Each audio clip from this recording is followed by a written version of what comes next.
आज नवरात्रि का 7वां दिन है। वहीं सरोजनी नगर एनडीएमसी रामलीला मैदान में बीजेपी दिल्ली के पूर्व अध्यक्ष और दशहरा समिति के चेयरमैन श्री आदेश गुप्ता जी एवं दशहरा समिति के अध्यक्ष श्री प्रशांत शर्मा जी के द्वारा संगीतमय भव्य राम कथा का आयोजन ब्रह्मचारी स्वामी प्रेमानंद जी महाराज के द्वारा चल रहा है। वहीं आज राम कथा के आयोजन में संरक्षक अनुराधा गुप्ता, संरक्षक संतोष ओझा, संरक्षक नीरज तिवारी, संरक्षक बलराम गुप्ता, संरक्षक सरिता तोमर, संरक्षक भुवन्यू शंकर शर्मा गरिमा में उपस्थित रहे। वहीं आपको बता दें, सरोजनी नगर थाने के एसएचओ श्रीमान रुपेश खत्री सुरक्षा को ध्यान में रखते हुए अपने दल बल के साथ सुरक्षा के लिए मौजूद रहे। वहीं सरोजनी नगर मार्केट में पदाधिकारी और भारतीय जनता पार्टी नई दिल्ली विधानसभा के कार्यकर्ता गण भी मौजूद रहे। आयोजन में भारी संख्या में भक्तजन राम कथा का आनंद ले रहे हैं। वहीं आज सरल न्यूज़ की खास बातचीत दशहरा समिति के चेयरमैन आदेश गुप्ता जी से हुई। हम आपको दिखाते हैं आज की खास बातचीत सरल न्यूज़ के माध्यम से। आप देख रहे हैं सरल न्यूज़, अनिल गुप्ता की यह रिपोर्ट।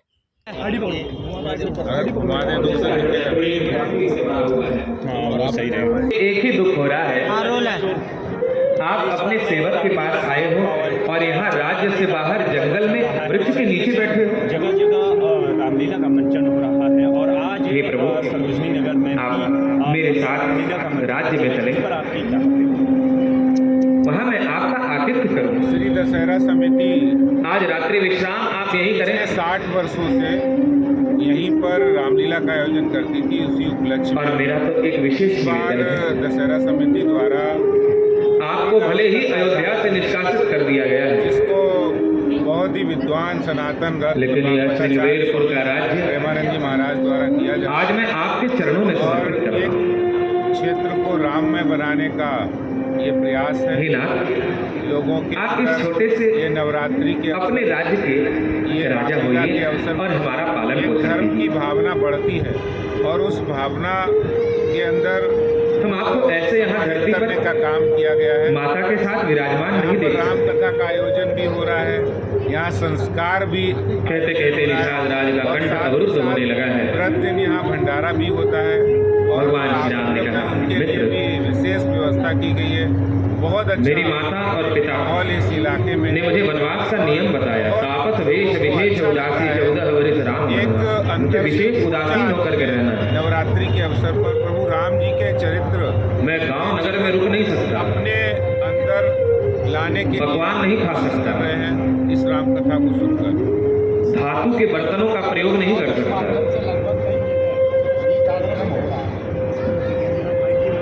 तुमने मुझे राज्य समर्पित किया, मैंने स्वीकार कर लिया। देखिए, हम भाव से मेरा भक्त मुझे जो भी अर्पण करे मैं इसे स्वीकार करता हूँ। कांड का पाठ और लेकिन यह राज्य में पुनः तुम्हें देता माता की हूँ। चौकी का आयोजन अब तक तुम यह राज्य अपना मान कर ऐसा करते माहौल थे, है। नवरात्रि का पूरा वातावरण दिल्ली का धर्म मेरा राज्य मानकर तो उसमें राज्य जो जनता की भागीदारी, लोगों की भागीदारी, प्रजा को पुत्रवत समझकर पालन पोषण करो। यह प्रजा मेरी संतान है, सभी राम के हैं, ऐसा जानकर सबकी सेवा करो। देखिए, दिल्ली एक देश का दर्पण है। हम यहाँ पर बंधन में कब होते हैं और यहाँ मुक्ति के दशहरा भी होता है, रामलीला भी होती है, किनारे कब होते नवरात्रि हैं। के त्योहार भी होते हैं। माता की जैसे ही चौकी हमारे मन में ये भाव होता है, ये मकान मेरा, ये फैक्ट्री मेरी, ये संपत्ति मेरी, हम बंधन में हो हर जाते हैं। प्रांत के, चाहे वो बंगाल हो, चाहे मेरा इतना ही बंधन है, गुजरात हो, यूपी हो, बिहार हो, मेरा हटाकर तेरा। पंजाब हो, हर जगह के लोग हैं। हे प्रभु, ये परिवार भी आपका, बच्चे भी अपनी आपके, आस्था यहाँ घर मकान भी आपका, जमीन जायदाद भी आपकी, फैक्ट्री भी आपकी, नौकरी भी आपकी, प्रतिष्ठा भी, बस तेरा कर देना। गुरुदेव वशिष्ठ ने स्वीकृति दी, राज्याभिषेक की तैयारियां होने लगी। महाराज दशरथ ने मंत्री से कहा, कल भर में तैयारी हो जाएगी। मंत्री ने कहा, मैंने 6 महीने पहले से ही सारी तैयारी कर ली है। बोलिए श्री रामचंद्र भगवान की जय।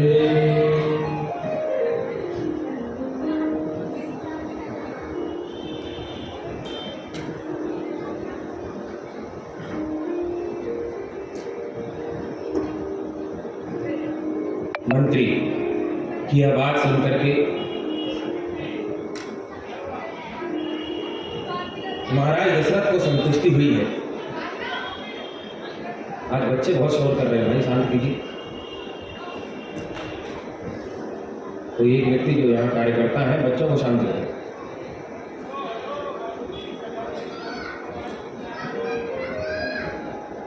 श्री रामचंद्र भगवान की जय। जय श्री सीता, जय जय श्री सीता, जय जय श्री सीता।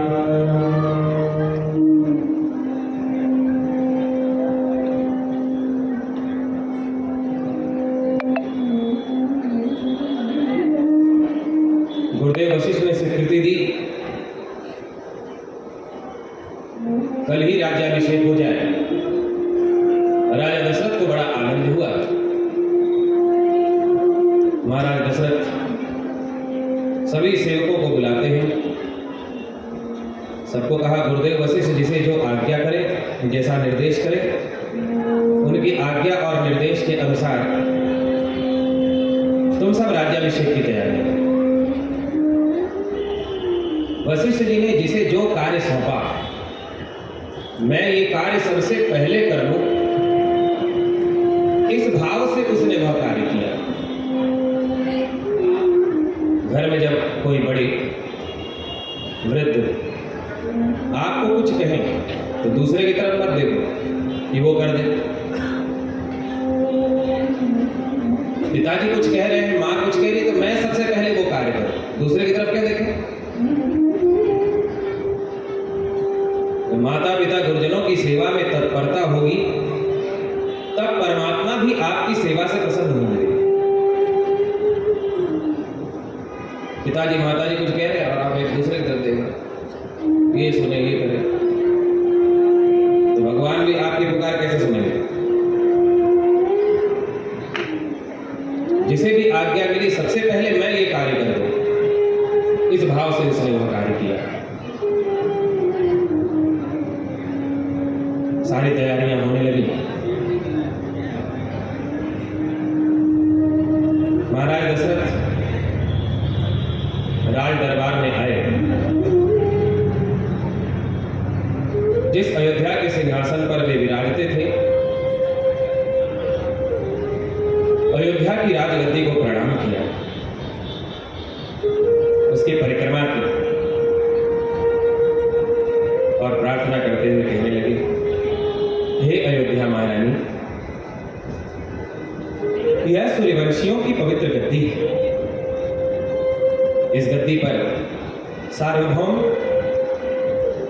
महाराज भागीरथ बैठे, जिन्होंने अपने तप बल से गंगा जी को धरती पर अवतरित किया। इसी गद्दी पर महाराज हरिश्चंद्र बैठे, जिन्होंने सत्य के लिए अपने आप को, अपने बच्चे और पत्नी को भी बेच दिया। इसी पवित्र गद्दी पर महाराज सगर बैठे, महाराज दिलीप बैठे, मुझे सेवा का अवसर दिया। हे अयोध्या देवी, अब इस गद्दी पर कल मेरा बेटा राम बैठे,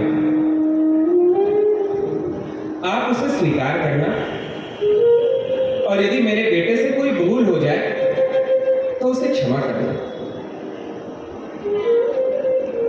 महाराज दशरथ इस प्रकार राजगद्दी से श्री राम के लिए मंगल वंदना करते हैं।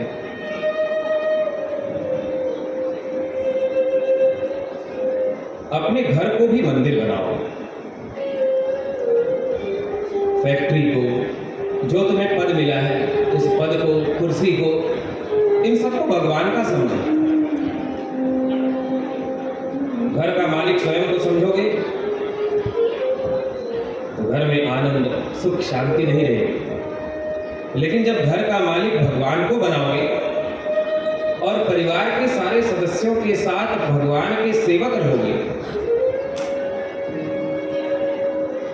तब घर में सुख समृद्धि भी होगी, शांति भी होगी, आनंद भी होगा, सद्गुण भी होंगे, संस्कार भी होंगे, सद्विचार भी होंगे, परस्पर में प्रेम भी होगा। फैक्ट्री में जाओ, उसे अपना न समझो। ऑफिस में बैठने जाओ, अपना न समझो। जैसे महाराज दशरथ राजगद्दी को प्रणाम करते हैं, ऐसे ही अपनी कुर्सी को प्रणाम करो और समझो परमात्मा ने मुझे यह कुर्सी दी है सेवा के लिए। मैं मालिक नहीं हूं, इस कुर्सी पर बैठकर भी सेवक हूं।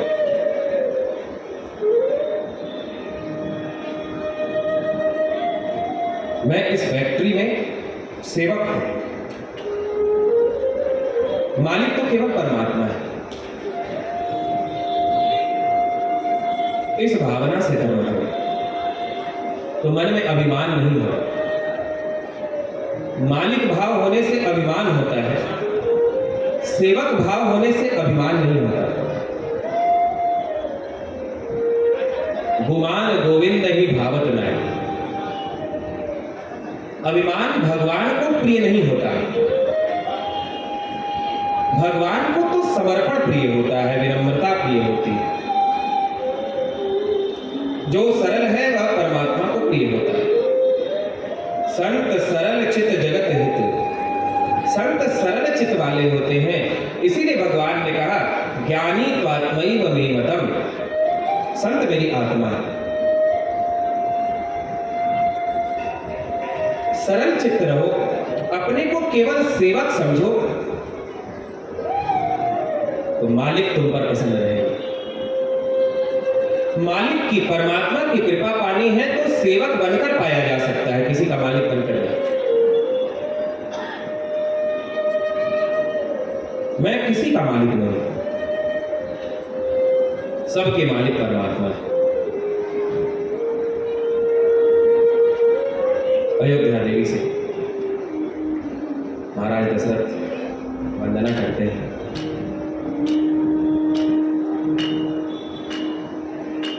माता कौशल्या को सेवकों ने बताया कि कल राम का राज्याभिषेक होने वाला है। कौशल्या माता को अतिशय आनंद हुआ है। माता कौशल्या ने अपने दासियों को बुलाया, सखियों को बुलाया। कल मेरे बेटे का राज्याभिषेक होगा, मेरा बेटा राम राजा बनेगा। मां ने सबको सुंदर वस्त्र और आभूषण बांटे। कौशल्या माता जब वस्त्राभूषण बांट रही थी तो उनसे एक थोड़ी सी भूल हो गई। अपने दासियों को तो उन्होंने वस्त्र आभूषण बांटे, उनका सत्कार किया, लेकिन कैकेयी की दासियों को कुछ भी नहीं दिया। कौशल्या माता की दासियां वस्त्र आभूषणों से सुसज्जित होकर घूमने लगी। मान पचाना बड़ा कठिन है। सम्मान मिले और उसे पचा ले, ये बड़ा कठिन है। दुख सहन करना आसान है, लेकिन सुख को सहन करना बड़ा कठिन है। सुख आए और उसमें आसक्त न हो, ये बड़ा कठिन है। अपमान को सहन कर लेना आसान है, लेकिन सम्मान पाकर के अभिमान न करना ये बड़ा कठिन है। कौशल्या माता ने जब दासियों का सम्मान किया है तो दासियों को वह मान पचा नहीं, उनमें दिखावे का भाव आया। मैंने कैसी सुंदर साड़ियां पहनी हैं, कैसे सुंदर गहने पहने हैं। कौशल्या की दासियां जहां तहां दिखाने के लिए घूमने लगी वस्त्राभूषण पहनकर। कैकेयी की दासियों ने कौशल्या की दासियों से पूछा, तुम सब इतनी प्रसन्न क्यों हो? और ये सुंदर सुंदर वस्त्र आभूषण आज किस खुशी में तुमने धारण किए? किसने तुम्हें ये सब दिया? कौशल्या माता की दासियों ने कहा, तुम लोग नहीं जानती, कल कौशल्या के पुत्र राम का राज्याभिषेक होने वाला है। रानी कौशल्या ने प्रसन्न होकर के मंथरा ने मन में विचार किया, कौशल्या ने केवल अपनी दासियों को दिया, हमारा सम्मान नहीं किया, हमें वस्त्र आभूषण न दिए, अब मैं राज्याभिषेक में विघ्न डालूंगी।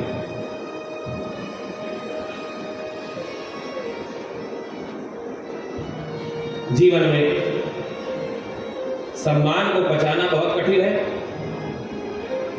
और दूसरा, किसी को सम्मान पाता देखकर ईर्ष्या न होना बड़ा कठिन है। यदि आपका किसी से संबंध है और वो अपने गुणों के कारण, अपने परिश्रम के कारण आपसे बहुत आगे चला गया, उसका हर जगह सम्मान हो रहा है और आप जहां बता रहे, उस समय यदि आपके मन में ईर्ष्या ना हो तो समझ लेना कि आप बड़े बुद्धिमान हो, बड़े विवेकी हो, भक्त हो। तो किसी को सम्मान पाता देखकर ईर्ष्या न होना बड़ा कठिन है, और स्वयं सम्मान मिले तो उस मान को पचा लेना, अभिमान न होने देना, ये बड़ा कठिन है। इसलिए मन में सदा एक ही भाव रखो, परमात्मा मुझे जिस प्रकार से रखेंगे मैं उस प्रकार से रहूंगा। जाय विधि राखे राम, ताय विधि विधि। सीताराम सीताराम सीताराम के। हम लोगों के मध्य श्री योगेश वर्मा, निगम पार्षद, केशवपुरम जोन चेयरमैन, श्रीमती अंजलि वर्मा। हमारे मन में अभिमान न हो, इसलिए ये भजन सदा याद रखना।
कैकेयी ने जब तक मंथरा का मन बिगड़ता है तो बुद्धि भी बिगड़ती है, और स्थिर मन ने कैकेयी की बुद्धि को बिगाड़ा।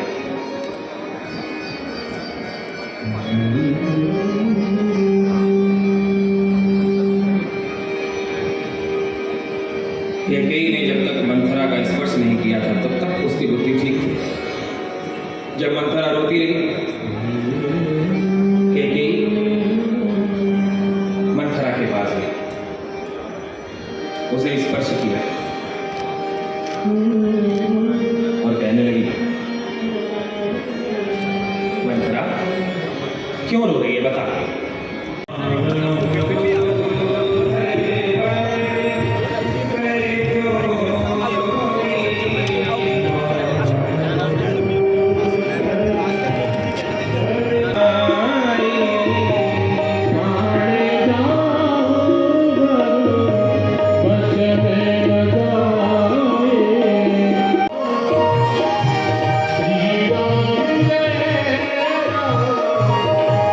जय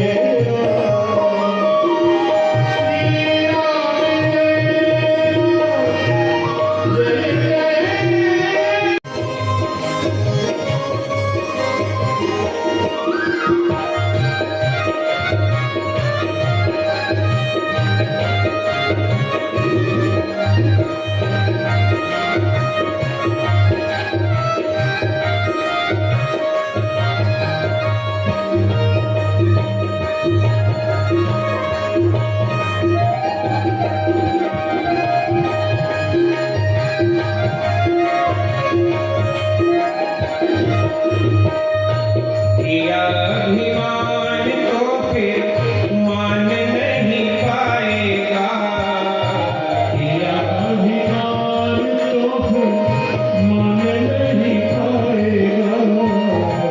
होगा प्यारे वर्गी जो श्री राम जी को भाएगा, होगा प्यारे जो श्री राम जी को भाएगा। भले आशा त्याग शुभ कर्म करते बदनाया हुआ था। गुरुदेव के आने का समाचार सुनकर राम जी दौड़ते हुए द्वार पर आए। गुरुदेव वशिष्ठ के चरणों में मस्तक झुकाकर प्रणाम किया। सादर अर्घ दे घर आने, अर्घ दिया बड़े आदर के साथ।